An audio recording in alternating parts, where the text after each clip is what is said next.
Hay un artículo que quiero referirme a él, de una persona a la que yo le tengo simpatía, aunque no lo trato, que es Federico Jiménez Los Santos, y que ha hecho hoy un artículo muy entretenido, como lo suyo siempre, muy gracioso, contra Ciudadanos, porque destaca en él que ha resultado que este partido, yo no lo sabía, ha sido una improvisación inventada por Albert Boadella y por Arcadi, y que son los que han inventado este partido hasta el punto, por ejemplo, que el vicepresidente del partido se llama Robles, ni siquiera conocía personalmente ni de oída casi al presidente de Podemos, a Rivera. Y el artículo, como todos los suyos, está lleno de ironía y de gracia, pero tiene mucho interés. Como sabéis, ya anuncié hace poco que un día que estaba en el hospital, en entreactos, salí y tuve un almuerzo y estuve toda la tarde reunido con Boadella y su mujer. Fue delicioso porque centramos sobre todo la conversación sobre el arte, donde nuestros puntos de vista eran prácticamente idénticos, el arte moderno, el arte abstracto. Y su mujer es una pintora excelente, también de criterios muy buenos. Y de política hablamos poco, pero sí dialogamos poco. Yo hablé bastante, lo suficiente para decir que todo el que apoya este sistema pues es un corrupto, tanto el que participa como el que lo vota. Y él estaba de acuerdo, pero claro, si estaba apoyando a Albert Rivera yo no lo sabía. En el portal del País titula: Ciudadanos exige primarias en el PP para aceptar pactos. Solo facilitará investiduras a quienes cumplan sus medidas de regeneración. Rivera exige al PP que asuma las primarias para pactar tras el 24N. La dirección de Ciudadanos ha elaborado una serie de condiciones mínimas para negociar desde la oposición pactos de investidura en las autonomías en las que pueda decidir qué partido gobierna. El primer paso para abrir negociaciones es firmar un decálogo anticorrupción que incluye aceptar la celebración de primarias, lo que tendría que asumir el PP si quiere el apoyo de la formación de Albert Rivera para mantenerse en el poder en Cantabria, La Rioja, Madrid, Comunidad Valenciana, Murcia, Baleares y Castilla-La Mancha. Pero ¿quién se cree que es el señor Rivera? Dios. ¿Pero cómo Dios? En la política sí. Ser Dios en la política española actual es fácil, sencillísimo. Ya lo sé, pero eso de Dios en la política sí. Sale muy barato. Sale, claro, ya tenemos por un lado Rajoy, es un Dios. Pero es que ahora está siendo un competidor. Pero es que todos los dioses que hay son tan pequeñitos que... Pero hombre, por lo menos que surgiera un Satanás de vez en cuando. Digo hombre, yo. Pero ya está bien. Ahora, ¿qué dice Albert Rivera? ¿Qué se le ocurre? ¿Qué tontería, qué infantilismo se le ha ocurrido a este señor? Que exige a otros partidos, no al suyo, que haga un proceso previo de primarias para designar al secretario general. ¿Esto qué quiere decir? Que ignora por completo lo que son los partidos políticos, incluido el suyo. En primer lugar, ¿qué tiene que ver él con la vida interna del PP? En segundo lugar, ¿qué importa a los ciudadanos la vida interna del Partido Ciudadano? ¿Qué nos importa la vida interna del PSOE, del Partido Comunista? Pero si lo único que nos importa de los partidos es su actuación externa. ¿Es que le pedimos a la Iglesia que tenga primarias para elegir al Papa?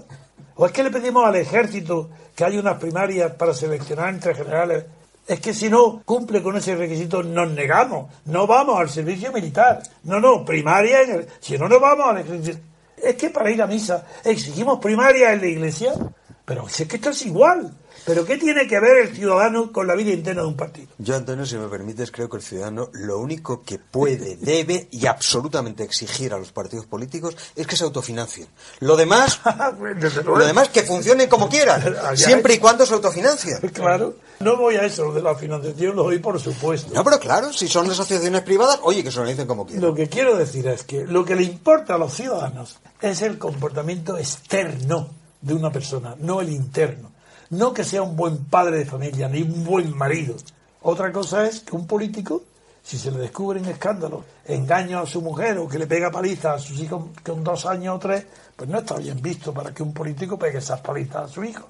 Pero ¿qué tiene que ver la política con la conducta ni matrimonial ni paternal del político? Pues mucho menos todavía tiene algo que ver la vida interna de los partidos. Allá ellos. Pero ¿quién le va a exigir a la Iglesia que sea democrática o al ejército? O a la administración pública, al Estado? Pero sí que la gente que dice Estado democrático no saben que están repitiendo al pie de la letra las palabras de los estados burocráticos del régimen del este comunista soviético. Si el Estado nunca puede ser democrático, jamás, porque ¿quién forma parte del Estado? Policía, ejército, administraciones públicas, funcionarios, oposiciones, derechos adquiridos, es decir, todo lo contrario a que haya libertad o votación. ¿Y eso le llamáis Estado democrático? No, hombre, no. El Estado es una máquina constrictiva. El Estado es otra cosa. Es una máquina constrictiva que, naturalmente, en una sociedad que se autorregule, está sometido a mecanismos de protección del ciudadano frente a esa máquina constrictiva. Claro. Pero en sí misma el Estado no es más que o un conjunto de máquinas constrictivas, claro, para ser más pero exacto. ya sabes que yo lo que voy es provocando la exageración en la caricatura para que la gente se dé pero cuenta si no hay ninguna caricatura, si es así. El horror, que es que el Estado, claro, ¿qué pasaría si ahora los partidos, no este pobre hombre ignorante que se llama Albert Rivera, digo pobre hombre porque se lo ha creído y ha perdido la cabeza, está disparatado, pero ¿qué pasaría si le exigiéramos al Estado ahora, yo no pago impuestos, señores, no pago impuestos, ¿hasta qué? Hasta que no haya primaria, los agentes del fisco tienen que elegir primaria y que el que recobre los impuestos tiene que haber unas primarias, yo no pago impuestos. Bueno, es igual de ridículo exigir primaria a otro partido. ¿Pero qué tiene que ver eso? Nada que ver, pero nada que ver. Ahora bien. Pues es que además no se puede exigir más que aquello que está sometido a una regulación legal. No hay ninguna norma legal que obligue a los partidos políticos a tener primarias. Yo es que no entiendo qué es lo que quiere decir. Vamos a verlo. Yo sí no entiendo qué es lo que quiere decir. ¿Qué quiere decir primaria? ¿Qué es lo que quiere decir Rivera cuando dice lo de ¿qué la quiere primaria? decir Rivera cuando dice primaria? Porque cree que si un partido hace primera ya es democrático. Pero es una tontería tan grande. ¿Qué tontería? Que está en contra de la ciencia política. ¿Y quién es el primer constructor de ciencia política que pone la primera piedra sobre los partidos políticos? Michel. ¿Y quién es Michel? Pues un señor que hablaba perfectamente el alemán y el italiano, de origen era italiano pero hablaba el alemán igual, que en 1909, señores, en 1909 escribe su maravillosa obra sobre la ley de hierro de las oligarquías, en la que demuestra de una manera que es imposible rebatir una ley científica en la que dice que los partidos son las minorías organizadas, el aparato del partido quien dirige, y por tanto las primarias no significa nada. ¿Qué significa primaria? Pues que el aparato del partido ha propuesto a quien sea para hacer unas primarias. Por tanto, el elegido en las primarias procede del aparato del partido. ¿Y qué se le ha hecho? Un refrendo. Eso no significa ni que hay vida democrática. No significa nada. Son ajustes de cuentas dentro de la oligarquía. De la propia organización. Pero es normal, es así, tampoco hay que escandalizarse de nada. ello. Los partidos políticos funcionan con esa mecánica. Desde luego. Después, naturalmente, hay tradiciones, por ejemplo, en Estados Unidos, donde se procede al mecanismo de las primarias, mientras que en Europa eso no existe. En todo caso, eso no está sometido a norma legal. Un partido español no puede exigir a nadie que haga o no primarias. Es un asunto interno. Bueno, esto, claro, ¿qué frase dice? Porque he tenido la paciencia hoy, que no lo he hecho nunca en la radio, de traerme la monografía de Michel. Y dice, por ejemplo, ¿viste qué maravillosa frase? No puede ponerse en duda que en el partido, en los grandes partidos se entiende el partido, el sistema democrático se reduce en último término al derecho de las masas a elegir a los mismos amos a los que en el intervalo deben absoluta obediencia. Sí. Tienen derecho a elegir a su amo, sí, al mismo al que deben obediencia. Es decir, tienen derecho a elegir un sistema que en la historia de los estados ya conocemos con el nombre de bonapartismo plebiscitario. Exacto. ¿Qué quieren este Partido Socialista presumiendo de que procede de unas primarias? Pues es un bonapartismo plebiscitario. ¿Y quién es el bonapartismo plebiscitario? ¿Algo que tiene algo que ver con Napoleón? De ninguna manera. Tiene que ver con Bonaparte. Claro. ¿Y qué es? El bonapartismo plebiscitario. Lo que hizo Napoleón III. Hay dos fenómenos del bonapartismo. Uno que yo no hablo ahora, que fue el del 18 de Brumario, porque no fue plebiscitario, fue un golpe de Estado, y otro al que se refiere Carlos Marx, que es el de Luis Napoleón, que es el bonapartismo plebiscitario del año en un artículo 1800, un artículo brillante, maravilloso, y uno de los mejores artículos de Carlos Marx, que es el bonapartismo. Mira, estos ignorantes de Albert Rivera creen no solo que él está legitimado porque tiene primarias, no, sino que tiene el derecho de arrogarse a elegir que otros también confirmen en primaria a su propio amo. El amo lo tiene, pero que lo confirmen el amo en las primarias. Entonces ya se entiende que es él, como un amo, elegido en primaria. Es tan ridículo que, desde luego, ahora ya sí, sin pausa, voy a pasar de acuerdo con vosotros y contigo, si tú quieras añadir algo, al tema más escabroso que ha dicho Albert Rivera nunca. Es el de apartar del censo electoral, por tanto del ayuntamiento, del censo municipal, a aquellos que vivan en habitaciones donde duerman más de 2 personas. Eso, antes de nada, quiero decir, el antecedente es nazi, para que lo sepan. De todas formas, déjame que antes de que le atices, porque le vas a atizar, ya te veo. Desde luego, como un fascista. Darle un poquito de árnica a priori. Yo creo que a Rivera... Tú le das árnica a todo el mundo. No, hombre, no, a todo el mundo no. Pero yo creo que Rivera, no me habrás visto darle mucha árnica al PSOE últimamente. Yo creo que Rivera se le ha calentado la lengua en un momento en el que se han visto en una campaña electoral que les desborda y se han metido en esa dinámica de los medios que exigen que cada día hagas lo que ellos llaman dar un titular. Y cuando te intentas dar titulares, acabas diciendo majaderías, es lo que suele pasar. Vamos a ver, ¿por qué pienso, sin embargo, que hay que darle árnica a Rivera, que en todo caso en esto ha rectificado inmediatamente cuando todo el mundo le explica, pero chico, ¿qué has dicho?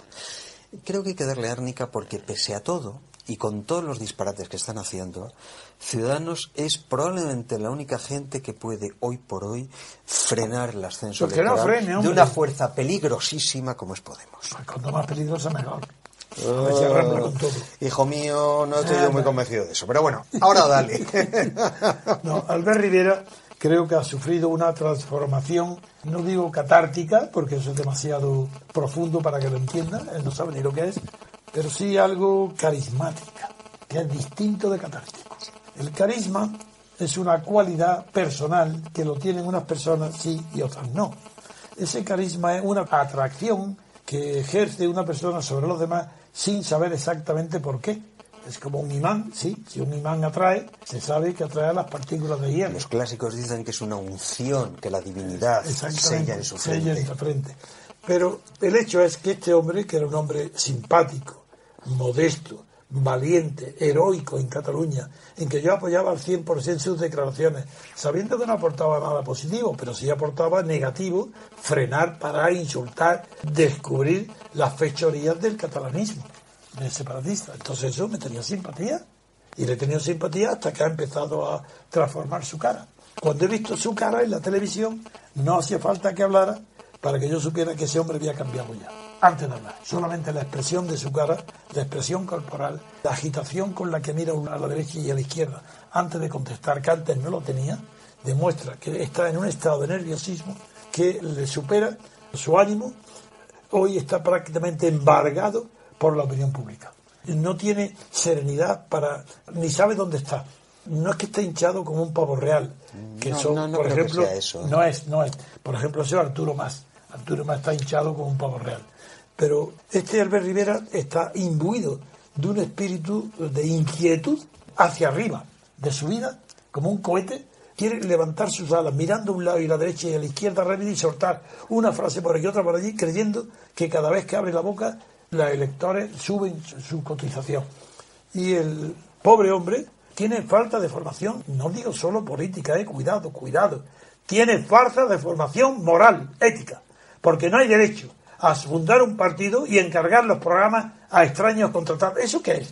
¿Qué significa que pueden encargar, como Podemos, los programas de economía a técnicos? Pues esto es que no existe, porque la economía y la política son inseparables. Y una de dos, si te presentas, si quieres ser una figura política, tienes que tener en tu cabeza un esquema, no digo desarrollado, pero un esquema claro de las ideas básicas que van a presidir, ¿qué? ¿La economía? No. Tu política económica, eso es distinto.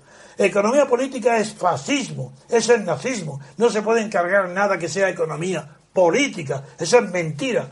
La economía siempre ha de ser política económica. Es decir, lo contrario que hizo Hitler, lo contrario que hizo Mussolini. Y la política económica, ¿quién la van a hacer? Los economistas, por Dios, eso es imposible.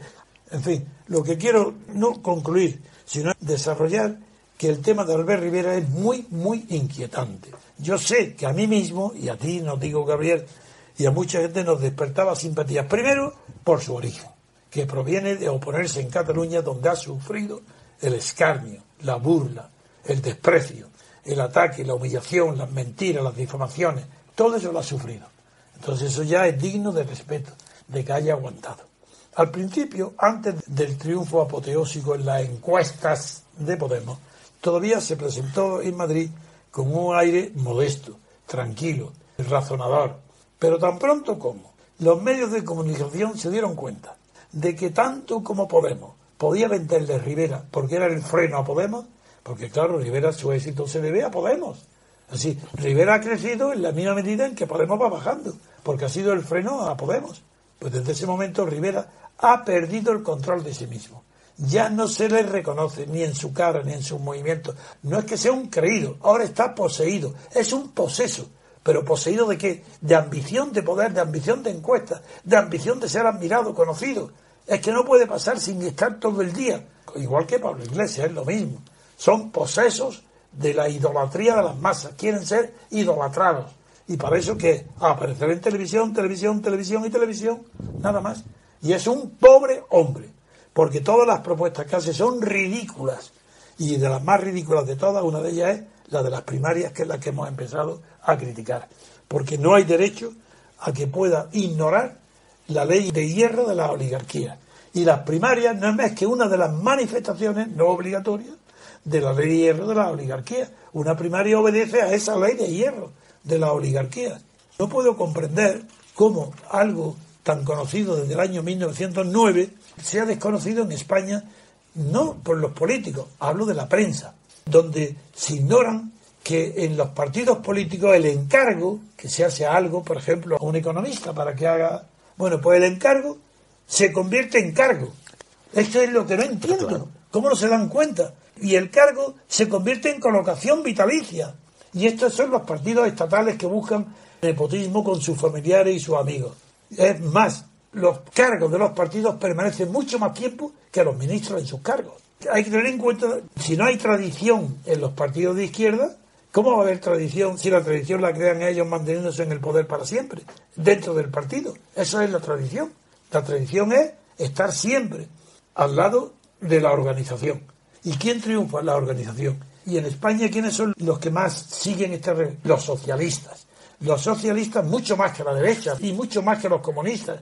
Los comunistas se dice, hombre, un partido de hierro, de disciplina, claro, pero sin primarias. ¿Para qué necesitan las primarias?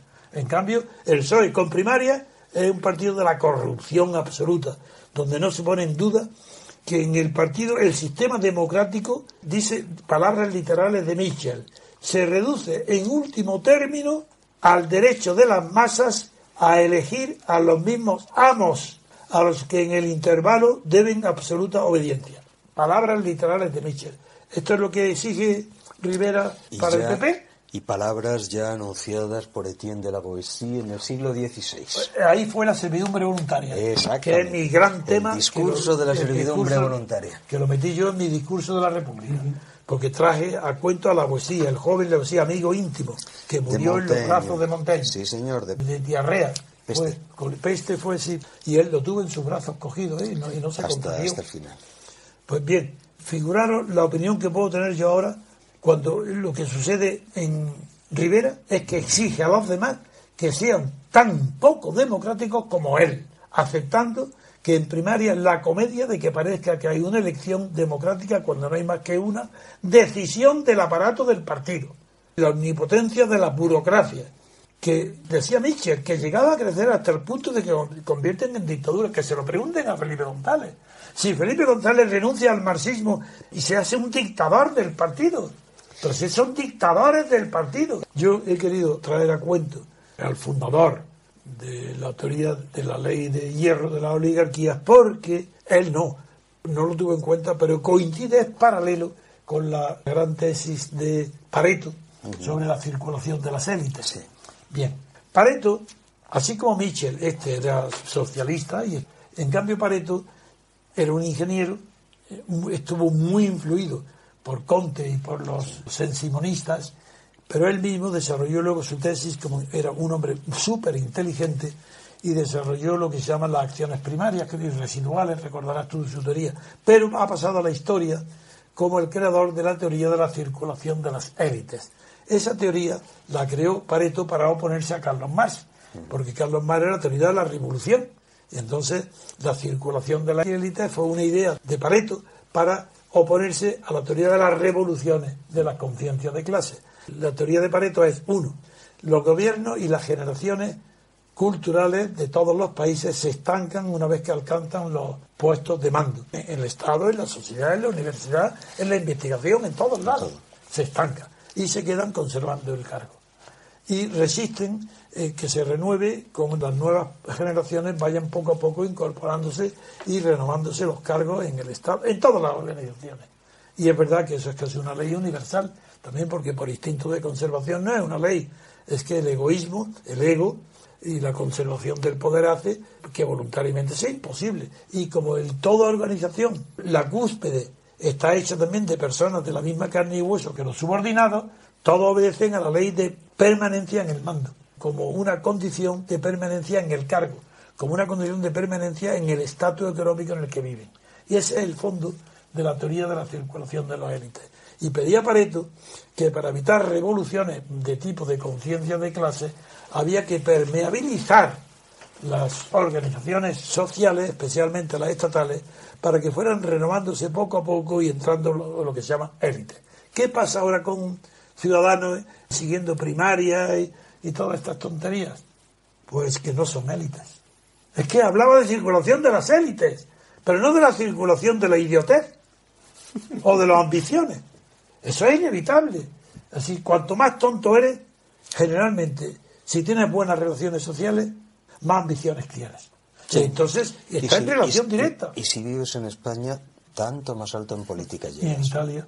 Bueno, en Italia ya no, hablaremos otro día si quieres del tema. Pero los de Italia comparados con esto, hombre, es que son intelectualmente son premios Nobel, sabios, claro.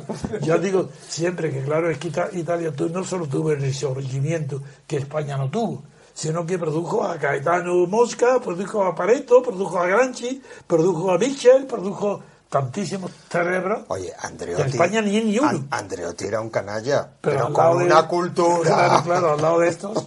Claro. Pero si es que los políticos españoles, aparte de canallas, que eso ya se da un poco por sentado, es que son una banda de analfabetos. Analfabetos. Bueno, pues yo digo, Albert Rivera es un analfabeto, lo digo, ya de antemano, no sabe nada de nada. Y está metiendo la pata hasta el corvejón. Primero, la idiotez de las primarias. Ahora, la habitación. ¿Hablamos de la habitación? Venga, vamos a hablar. No seas malo, pobre. No, ¿cómo no? Es que eso no se puede perdonar. Es que no se puede perdonar el nazismo. El nazismo no lo perdono. Antonio, tienes toda la razón, pero digamos también que ha rectificado eso. A mí me importa que ha rectificado. Yo sí puedo hacer una pequeña decisión. No hay que olvidar que Ciudadanos, viene de un origen del separatismo catalán, pero también tiene de un origen de xenofobia.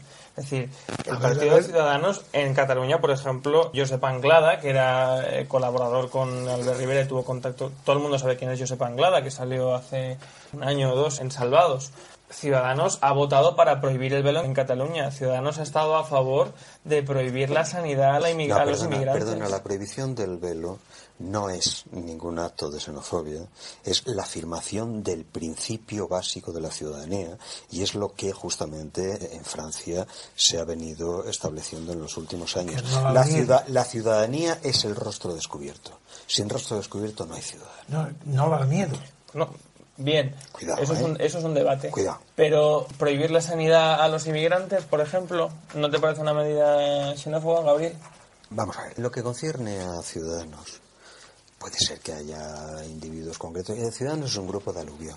Yo por eso trato déjame acabar. Sí. Trato de enfrentarme a ello con una cierta benevolencia. Es un grupo de aluvión en el que ha habido un núcleo inicial, en mi opinión muy brillante, el grupo que se organizó en torno al blog de Arcadi Espada, y que después, dada la velocidad de los hechos, ha tenido que conglomerar gente muy diversa en la cual puede haber colado gente rara. Yo el caso de Anglada no lo conozco, o sea que no te puedo decir. Pero vamos a ver, lo que es absolutamente incuestionable, en mi opinión, es que en la época justamente en que nace el movimiento no podías encontrar ningún lugar de encuentro más abiertamente contrario a cualquier forma de xenofobia, a cualquier forma de nacionalismo o cualquier forma de rechazo que lo que era ese núcleo que se formó en torno a Arcadi o a Boadella, que después insisto, en este momento, y eso es la primera preocupación de Ciudadanos,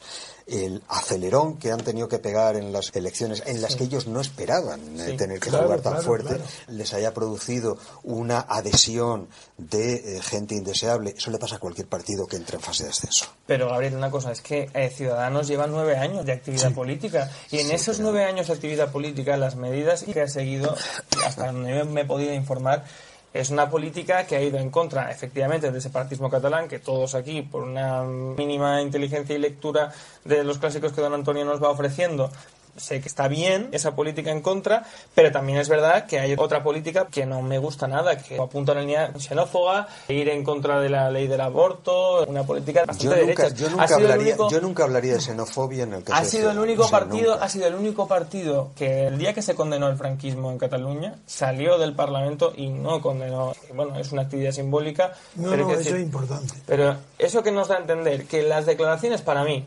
de Albert Rivera del otro día fueron una escapada, como tú bien has dicho, infantil, en un momento en el que no toca, pero que sí que creo que le vienen de un sector político en el cual él está bien rodeado. Porque él en realidad estaba tratando de hablar de otra cosa. Lo que pasa es que pues ya cuando rectificó ya no había manera.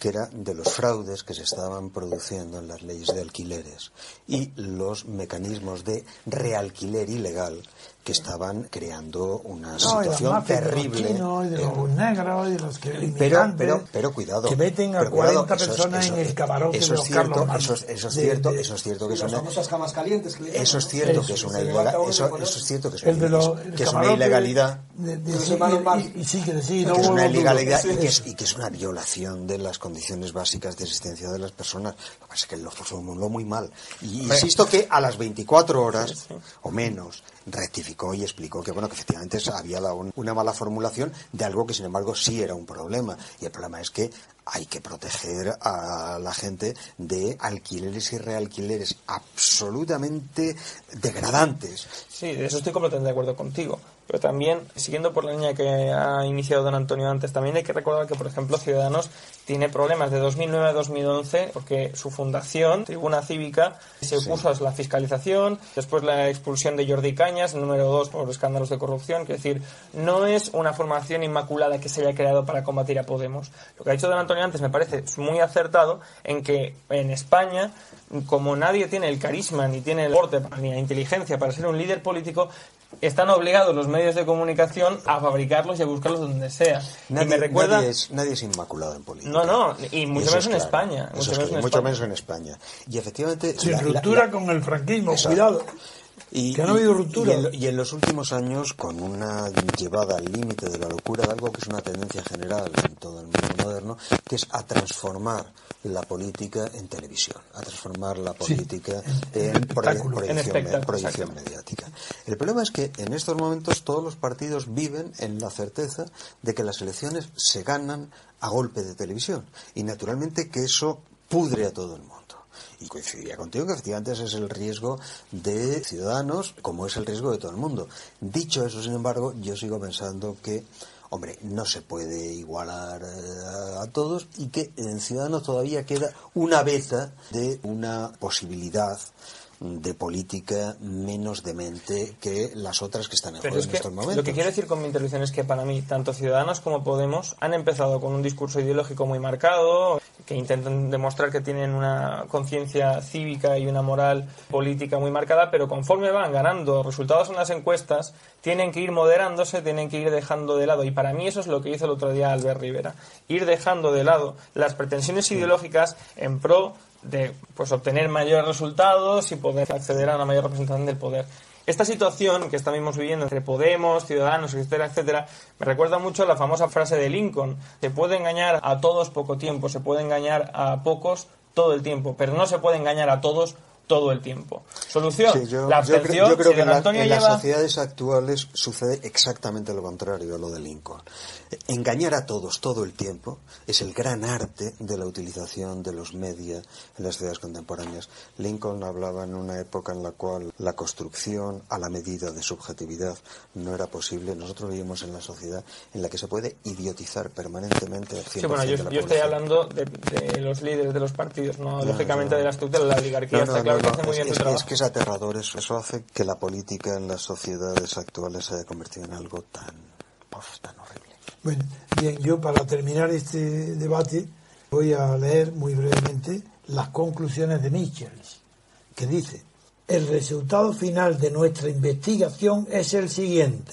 Primero, la formación de oligarquías en el seno de las modernas formas de democracias es orgánica. Sí, claro. Es decir, es una tendencia a la que están sometidas necesariamente toda organización, incluso la socialista, incluso la más libertaria.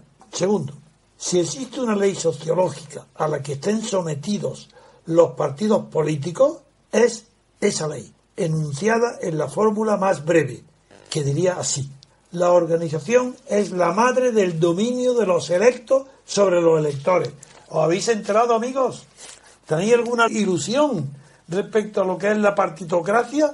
Bien. Lasciate ogni speranza. Tercero, sí, pero eso es Dante, en el infierno. Eso es en el ¿Y dónde infierno. estamos, Antonio? Sí, bueno, dice, toda organización de partido implica una poderosa oligarquía que reposa sobre pies democráticos. En todos hay elector y elegido, pero también en todos un poder casi ilimitado de los dirigentes electos sobre las nuevas masas electorales. Y tercero, o cuarto, queda tan solo por investigar, yo eso lo he investigado yo, él no lo investigó, yo sí, queda tan solo por investigar si este modo de ser oligárquico condiciona también manifestaciones de vida oligárquica en la organización, esto es, una política oligárquica externa. Eso sí que lo he investigado yo. Después del análisis de Michel, he dedicado mi vida a examinar que es absolutamente imposible que partidos oligárquicos, sin estar sometidos a una constitución democrática, puedan funcionar como democracia. Eso es imposible. Y esa es mi conclusión, por tanto, en España. No es que no haya democracia porque no hay constitución democrática, sino que no hay partidos democráticos ni uno, porque llevan desde la muerte de Franco funcionando oligárquicamente. Y es otra ley de hierro que no la puede saltar nadie, salvo que haya una constitución que obligue a la vida democrática externa de los partidos. No quisiera, de todas formas, dar por terminada mi crítica a Albert Rivera y a su partido, sin extenderme un poco y pedir a vosotros la opinión. Ya sé yo que la indulgencia de Gabriel es infinita frente a... Los años, Antonio, no, hombre, los años. Pero más tengo yo y cada vez soy menos indulgente. Pues de la frase que ha dicho sobre que debe de prohibirse, aunque se haya arrepentido después, yo no he leído el arrepentimiento. Ha rectificado, ¿eh? Pero bueno, si se ha rectificado igual. Ha dicho, una imbecilidad, si rectificas, sigue siendo tan imbécil. Bueno, pero... Si una persona dice una imbecilidad y dice, rectifico, hombre, que es que no sabía lo que decía, es que tú no sabrás lo que dices nunca en tu vida, porque eres un imbécil. Porque decir que va a prohibir una ley que en una sola habitación duerman más de 2 personas, no es que sea de imbécil y de idiota, que lo es, por supuesto. Se necesita muy poca inteligencia para pronunciar esa locura, sino que tiene el antecedente horrible de que las leyes del nazismo, no la de la protección de la raza aria, que esas son otras, pero sí que fue la de los gitanos. Hubo legislación especial de Hitler para prohibir la aglomeración de gitanos en las ciudades que no querían y afectó al número de personas que viven en una habitación. Eso es francamente horrible, que se le haya ocurrido legislar ¿sobre qué? ¿Sobre qué? Sobre el derecho civil. ¿Me permites una acotación mínima que amplía lo que tú dices? Eso seguía funcionando en los regímenes totalitarios del este hasta el final. ¿En Rumanía? No, y en Alemania Oriental. En Alemania Oriental el sistema para reprimir a los opositores era negarles un apartamento, porque los apartamentos era el Estado quien los atribuía.